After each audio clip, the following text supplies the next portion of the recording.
Hello, ഇന്ന് നമുക്ക് കുറച്ച് വാൾ പോസ്റ്റേഴ്സ് ഉണ്ടാക്കിയാലോ. അപ്പൊ അതിന് വേണ്ടിയിട്ട് ഇതുപോലെ 3 A4 ഷീറ്റ് എടുത്തിട്ട് ഇതുപോലെ മടക്കിയിട്ട് കട്ട് ചെയ്ത് കൊടുത്തിട്ടുണ്ട്.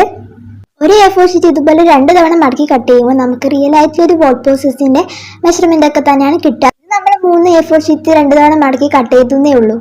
ഞാനിത് ഒരു ഗ്രീൻ തീമിലാണ് കേട്ടോ ചെയ്യുന്നത്. അപ്പോൾ ഞാൻ കുറേ പിൻട്രസ്റ്റിലൊക്കെ നോക്കി, അല്ലാണ്ട് എൻ്റെ ഐഡിയയിൽ ഞാൻ കുറച്ച് പിക്ചേഴ്സൊക്കെ വരച്ചിട്ടുണ്ട്. അപ്പം നിങ്ങൾ കുറച്ച് പേരെങ്കിലും വിചാരിക്കും ഞാൻ ഈ വാൾ പോസ്റ്റേഴ്സ് ഒക്കെ ഉണ്ടാക്കിയിട്ട് എവിടെയാണ് ഒട്ടിക്കാൻ പോകുന്നതെന്ന്. കാരണം എന്താ വെച്ച് കഴിഞ്ഞാൽ ഞാൻ കുറച്ച് മാസം മുന്നേ ആയിരുന്നു വേറെ കുറച്ച് വാൾ പോസ്റ്റേഴ്സ് ഉണ്ടാക്കിയിട്ട് അതിൻ്റെ ഈ ഫോട്ടോ ഒക്കെ എടുത്ത് കമ്മ്യൂണിറ്റി പോസ്റ്റിൽ ഇട്ടിട്ടുണ്ടായിരുന്നത്. അപ്പോൾ ഉണ്ടായ ആ സെയിം വോളിൽ തന്നെയാണ് ഞാൻ ഇതും ഒട്ടിക്കാൻ പോകുന്നത്. അപ്പം എന്തായാലും അതിൻ്റെ കൂടെ തന്നെ ഇത് ആഡ് ചെയ്യുന്നില്ല, കാരണം അതിൻ്റെ കളർ വേറെ ഇതിൻ്റെ കളർ വേറെ. അപ്പം എന്തായാലും രണ്ടും കൂടെ മാച്ച് ആവില്ല. അതുകൊണ്ട് തന്നെ നമ്മൾ മുന്നേ ഒട്ടിച്ച ആ വാൾ പോസ്റ്റേഴ്സൊക്കെ മറിച്ച് മാറ്റിയതിനു ശേഷം ഈ ന്യൂ ആയിട്ട് നമ്മൾ ചെയ്തതാണ് ഒട്ടിക്കാൻ പോകുന്നത്. ഇതാണ് നമ്മൾ മുന്നേ ചെയ്തിട്ടുള്ള വാൾ പോസ്റ്റേഴ്സ്. കുറച്ച് പേരൊക്കെ കണ്ടിട്ടുണ്ടെങ്കിൽ കാണാത്തവർക്ക് വേണ്ടിയിട്ട്. അപ്പം നമ്മൾ ഇതൊക്കെ പറിച്ച് മാറ്റി നമ്മൾ ഒട്ടിച്ചിട്ടുള്ളത് ഇതാ ഈ ഗ്രീൻ തീമിലുള്ള വാൾ പോസ്റ്റേഴ്സാണ്.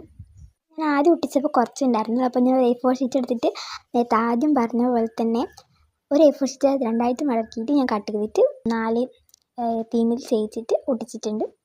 നമ്മുടെ വാൾ പോസ്റ്റേഴ്സ് ഇഷ്ടപ്പെട്ടെങ്കിൽ ലൈക്ക് സബ്സ്ക്രൈബ് മറക്കണ്ട. എങ്ങനെയുണ്ടെന്നും കൂടെ കമൻറ്റ് ചെയ്യുക.